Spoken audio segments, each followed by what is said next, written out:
Hello friends, I am Rob, the Dungeon Tutor, and yes, this is a corgi hat. My wife got it for me, she was very taken with it, and it's cute. So, today, in this session, we're going to talk about something that gamers have been talking about for quite a long time, and some hold this topic in high importance, and others don't care about it at all. And a lot of it is game-specific. What we're talking about today is character background.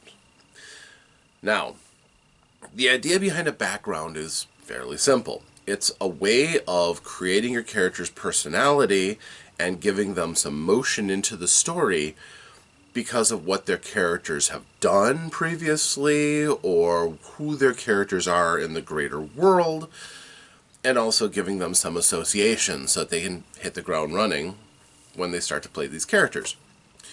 It's one thing to just roll up your character and start in a tavern. And perhaps you know the others and perhaps you don't. You have no associations then, so you can therefore make exactly the kind of character you want. And from that point on, you're deciding what your character's personality is. You might have a guide like alignment. So for instance, if your character is neutral good, it's pretty unlikely your character is wanted in several cities as a serial killer. It is also equally unlikely that evil cults will reach out to you if your character is of a certain alignment, because you've lived before that time and odds are you've demonstrated no behavior that the cult would think, that guy's a great candidate for our cause. So, that's about all you've got without a background, though. You have a general guideline, maybe. Not all games have alignment, certainly. But you might have some idea of how you're going to play this character going forward. And rarely does a person's class determine all of that information about a person. So if you are, for instance, playing as a fighter in a Dungeons & Dragons game, well, you probably got those skills somewhere, but if you're not playing without a background, if you are playing without a background, I should say, then it didn't really matter. You got those skills from somewhere. Maybe your father was a warrior and he taught you the trade, so it's kind of like an apprenticeship. Maybe you joined a warrior's academy and you learned from the feat of greater warriors. Maybe you did a stint with a city guard and you're a bit older. Maybe that doesn't matter. Maybe you're just going to join your buddies and go off into the dungeon. So, how old you are. So, that might have been randomly rolled. Maybe you don't care about that.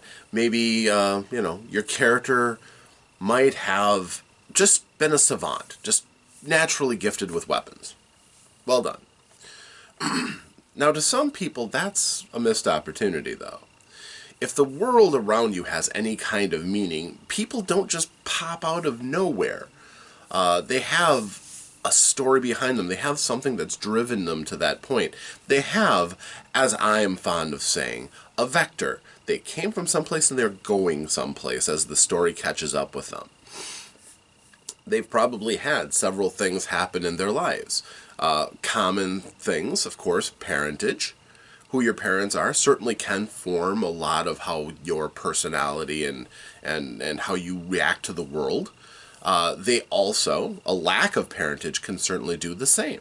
An orphan, for instance, might have different sets of values commonly than a person who was brought up in a kind and caring home, given everything that they needed, perhaps not spoiled, and made to learn the value of work, and was raised with an importance on good beliefs and values. Could be. It could be that both of them come from different backgrounds and hit the same point, though. We do know people who can buck the general tendencies of their background, where they've come from, to become completely different people. And often those people are celebrated who have a deviant background and come to another point because, again, they usually have to fight harder to get to a point where perhaps somebody who was, and the opposite is true too. Somebody who was raised in a good home sometimes snaps and becomes that serial killer, an amoral person who socially loses their connection to other people because of a trauma, because of, we don't always know. The mind is a strange thing. So, in terms of background, we generally like them as players because they allow us to have connections in the world. So that if we, say, get arrested, we can say, well, we'll contact our parents, see if they can pull some strings and get us out. If we have defined parents, that becomes relatively easy. If we don't, then we're just kind of freeform creating the universe around us, and some people really like that too. The temptation to not have a background can be strong for some players and game masters because it gives you some liberties that you can make. And then the game master has to be permissive enough to say, okay, yeah, your parents are still alive and they'll try to get you out of jail. And maybe that works. That is certainly a way of playing as well. But we're going to concentrate on the backgrounds at the moment. Now, backgrounds do a couple of other things too. Number one, as I said, they can give you bonds. They can give you connections to the world around you. Some players really hate that because it gives the game master some threads to tug on to try to manipulate the characters. And if you trust the game master, often this isn't that bad. It's usually in service to the greater storyline and keeps your character invested in what's going on. So, for instance, if there is a great orc mob that is getting ready to attack, and they're about at the size of an army, and they're stomping through your hometown to get to the city, maybe you're going to have a different set of priorities than just, well, we'll wait till they get to the walls and smash them here. You might actually care enough to go and save your kin or your friends from when you were growing up. You might be provoked into moving ahead, and while it may seem suboptimal, that may be how the story was designed to go, is that you actually start the fight without the advantage of walls in this small town, and maybe your characters really do care about what otherwise would be some random NPCs if they live or die. And game masters love that kind of thing, especially if you are creating the game from whole cloth. And one of the greatest skills that a game master can develop is attaching those kind of things to an already existent game. So, for example, if you are playing in, say, the Princes of the Apocalypse storyline from 5th edition Dungeons & Dragons, there's nothing in there that individually ties particular characters to anything. Unless you make a background where you're an agent of one of the power groups, like the Emerald Conclave or the Council of Lords, you basically can be the character that just shows up out of the wilderness, comes in, finds a place with a problem, and kicks its butt. You can do that. And eventually you get fame and notoriety through your actions in the story. But it is a little easier for the game master if, say, there's a reason that your characters care about what happens in the city of, or the town of Tribor. It can also help if you think that your character may have some connections to, say, Waterdeep, or a more of an urban type character. And, it's not all that terribly far away. You can send for help, you can send for supplies from people that you may trust. And perhaps maybe your characters even have a little bit more of an impetus to keep the chaos in this valley and not let it spread out into places that you do really care about. So, in general, backgrounds can help players think, what would my character do? Because I've had this experience in my past, maybe I'm going to act in a certain way. Maybe some of the elements that I need to help design my character, like voice.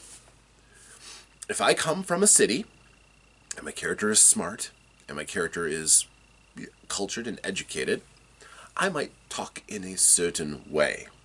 I probably am not going to talk like a yokel. I'm probably going to use my words more, and I'm probably going to try to use my learning as much as I can. So that helps a little bit there. Some of those early character design decisions can flow out of a well-fleshed-out background. And therefore, when you are starting the game for the very first time, your character already has a sense of self. It may not be as good as you'll eventually develop, hopefully. There's plenty of room that you've left in your background to grow out from. but all the same, you can get a sense that you kind of know this person and know what they're interested in. And if you did a good background, you have a reason and a purpose for what you're about to do. Maybe it can emphasize the fact that it's going to be blind panic as you're thrown into a circumstance that you're either not prepared for or were never expecting. Or it can be the explanation of why your character is so coolly competent at what you're doing. You might be able to toss off a line like, oh, well, I learned that in MI6 back in the days when I was an operative. And there's a reason for that, and they don't, some people really like to have those things at hand so that they can toss them into a bit of conversation. As a challenge for those of you who like backgrounds, I would say this, though. If you don't invoke your background every once in a while, it's kind of pointless. I'd say at least every other session, if not maybe every 3 sessions at the farthest, you should try to throw something in from your background to ground yourself. I know, through an average day, you don't all of a sudden spout out about something that happened in your childhood. But you do have your childhood to draw on, and occasionally some of the lessons you learn growing up do come out in your day-to-day. So it's kind of a natural thing, if you're really involved in your character, that you will occasionally draw on those experiences and maybe even make others aware of why you're doing things because you mention it, or it comes out in other ways. If your character comes from a particular background, for instance, and you're trying to escape that background, sometimes throwing in things. For example, myself, I was born and raised in the Upper Peninsula of Michigan, which is, solid Midwest. Stone's throw away from Wisconsin. And I have a lot of my mannerisms, my way of speaking, my accent are all very Midwestern. However, in the middle of my childhood, we moved for about 2 years to Missouri, which is in the Mid-South. Not the Deep South, but it's the Mid-South, and the very southern part of Missouri, so it was pretty southerly. I was only there for 2 years. I could barely understand people sometimes because of their accents were so thick. But as I was living there for a while, you pick up the accent, you slow your words down, you kind of learn a certain way of talking that fits in better with people. And has nothing at all to do with your intelligence. You're not talking like an idiot, you're talking like a person who comes from a culture that takes things at a slower pace, but they are capable of talking fast if they need to. And I kind of drafted that into my manner of speaking because it's surrounding me. I'm not saying I had a full Southern accent, but I could do a fair impression of a Southerner if I needed to. But even then, there are some expressions that I kind of picked up and stuck into my lexicon and still show up from time to time unbidden. Like sometimes I will say, y'all. I don't mean to, it just kind of comes out. And I have a hard time saying Missouri as Missouri. It's sometimes just Missouri. Because that's how they pronounce it. And, there's a few little colloquialisms that have crept into the way I talk, and if I'm not thinking about filtering them out, they will pop out. And sometimes that can be a character trait that can pop up. That your character sometimes does use words that may be from a different culture because you have experience with that. And I'm not saying this is something that everybody should do. I'm just using that as an example from my own life on how my personal background can very much impact me.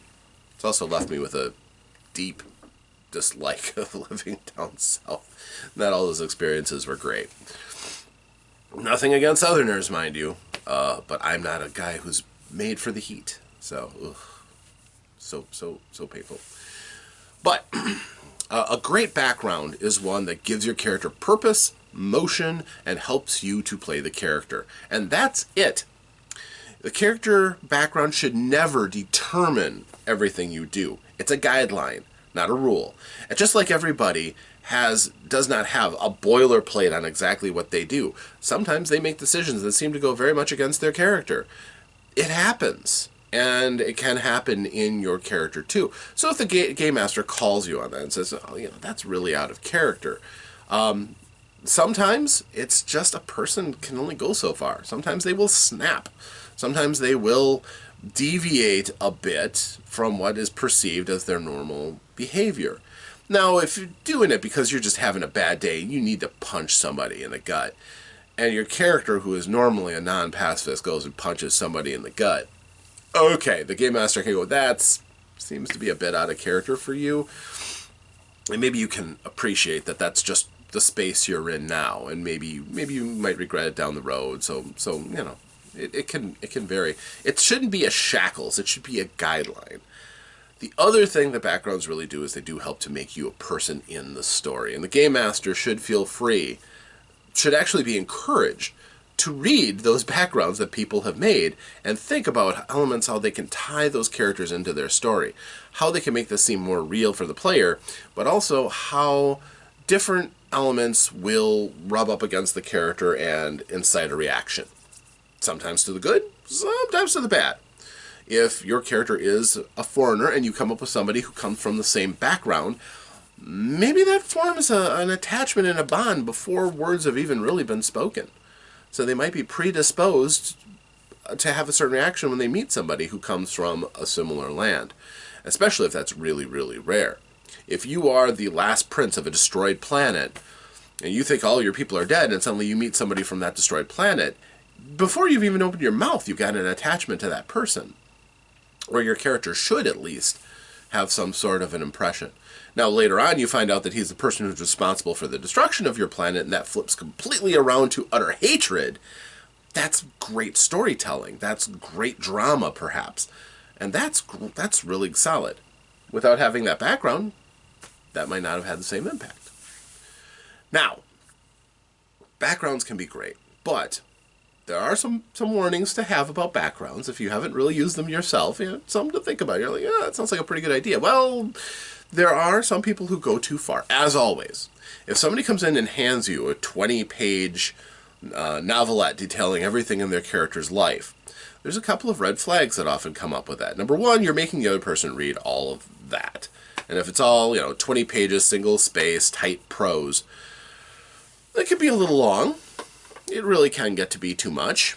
Especially if it seems like the character has done much greater things than they're about to do. For instance, if you say that your character has fought a dragon, has defeated an army, and you get into the campaign and this character is a first-level character with 12 hit points, you might go, don't know if I could take that background at face value. If their background has them doing things much greater than they start out in the story, there's possibly a conversation you should have with that player first. Because you want the background to set things in motion. You don't want them to already have done the greatest things in their life. You want this story to be something that's pretty darn important, if not the most important thing they're going to do in their life. So, coming from a background that's vastly greater than what they're about to do, especially in the course of a campaign. In a one-shot, it's not a big deal. But if you're talking through the course of a campaign, that's completely different. There's a role-playing game out there. I believe it's called Lady Diana, Princess Barbarian. And it takes these historical figures and it puts them in adventure. That would be probably one of the few examples I could say that a person's background is as important as what's about to happen, because it justifies the character being there in general. So if you were playing, perhaps, Dr.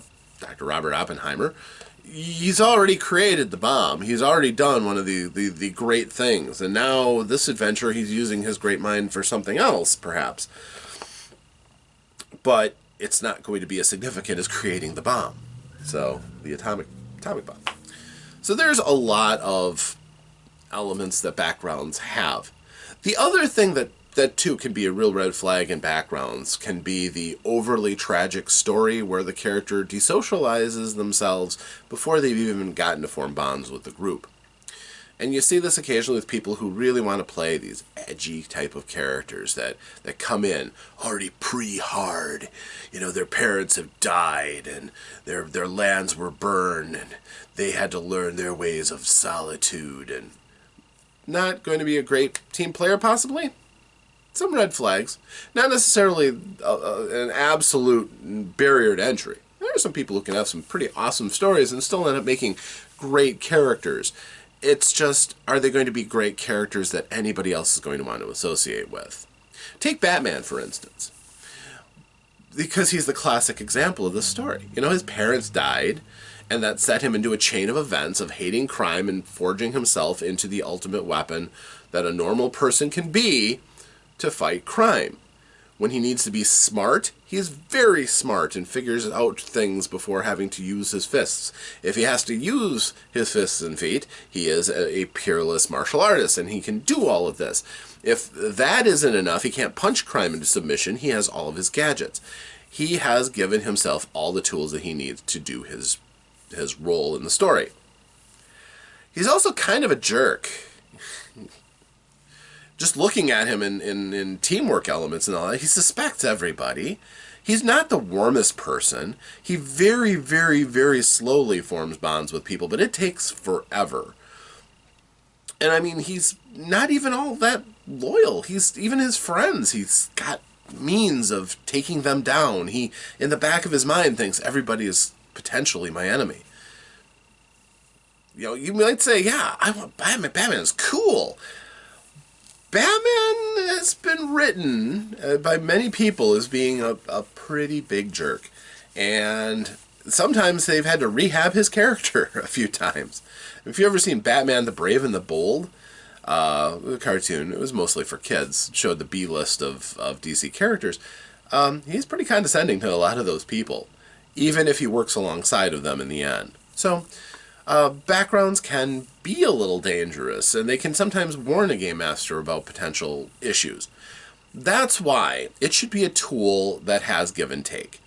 There should be some editing license involved, both by the player and the game master to an extent. If somebody says, okay, my character, my first level cleric, killed a dragon, you'd be like, no they didn't.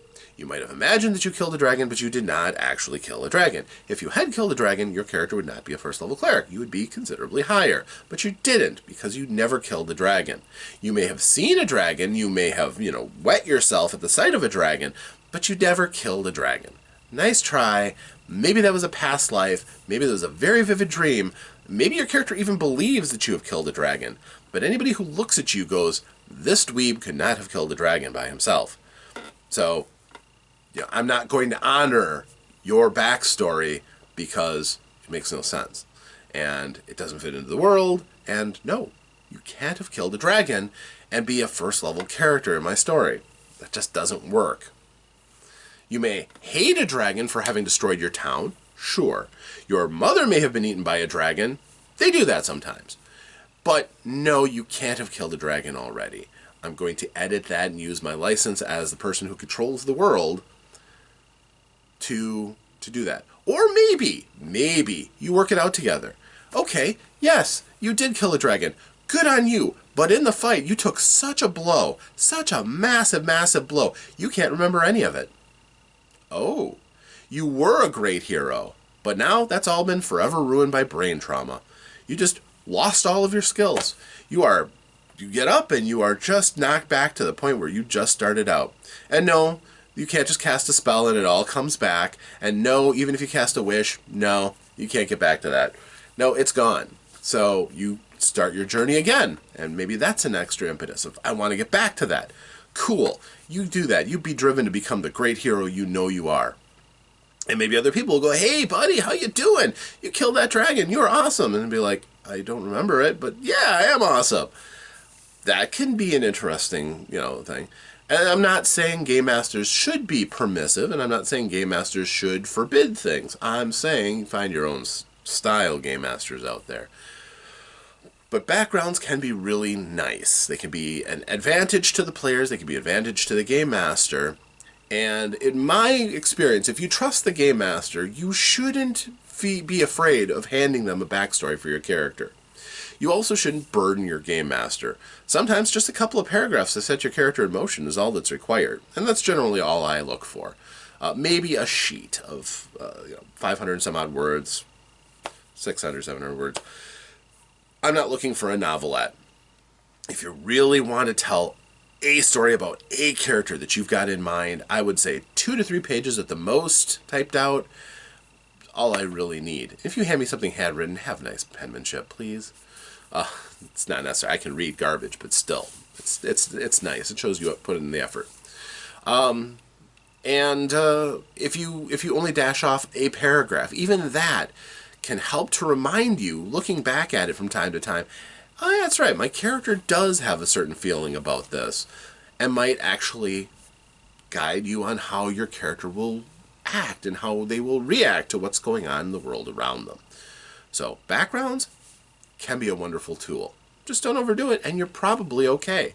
As always, check back with the Game Master. That's why forming backgrounds is often best kept, and at least formalizing and finishing them for the session 0 before the game is even started. If you have one of those, it's a good time to say, hey, Game Master, I got a couple of things I want to run by you I want my character to have done. Is this cool?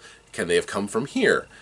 Parents, what has happened to them to kind of get them into this career path that I'm on, or maybe the direction the story is going, and the Game Master's like, yeah, that's really good, that's really good.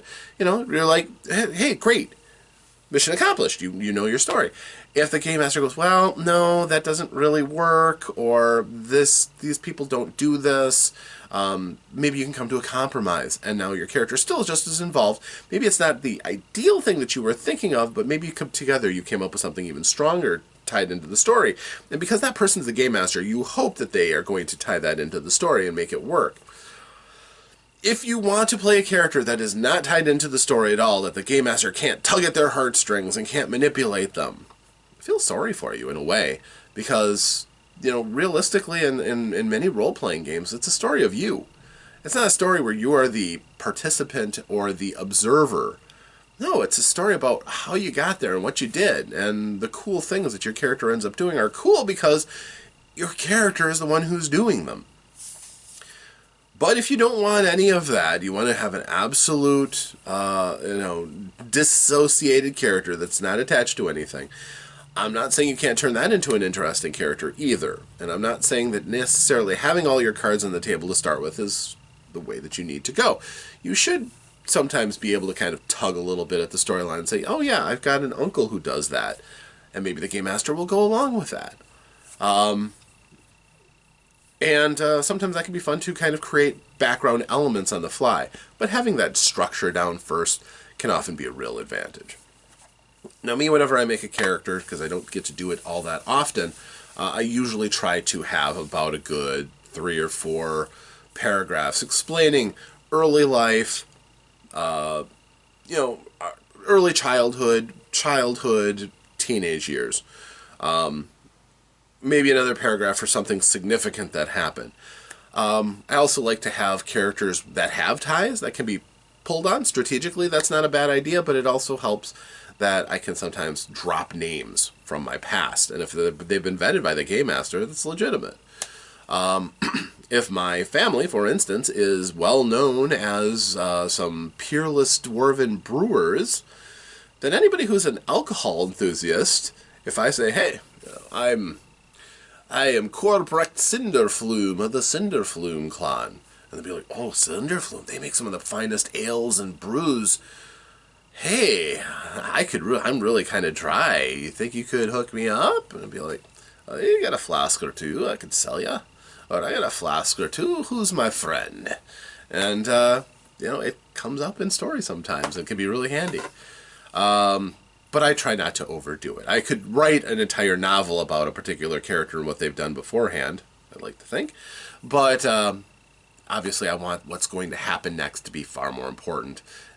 Just give me to that point, give me something to give me a push to help me with my role play, and I'm a happy guy.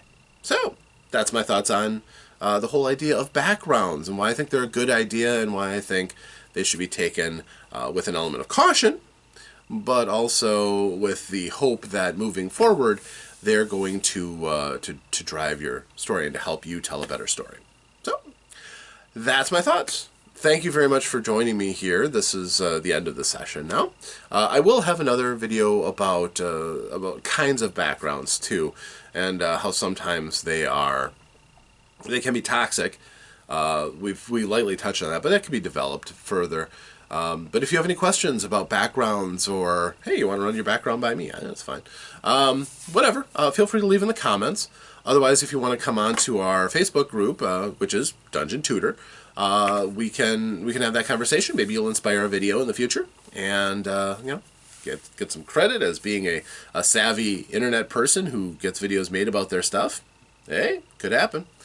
But all in all, I'm hoping this is helping you to become a better gamer, or to understand some of these tools that are available.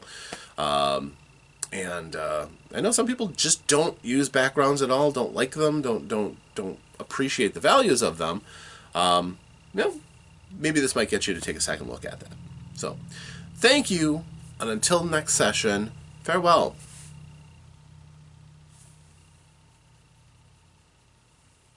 Who's a good boy? Who's a good boy?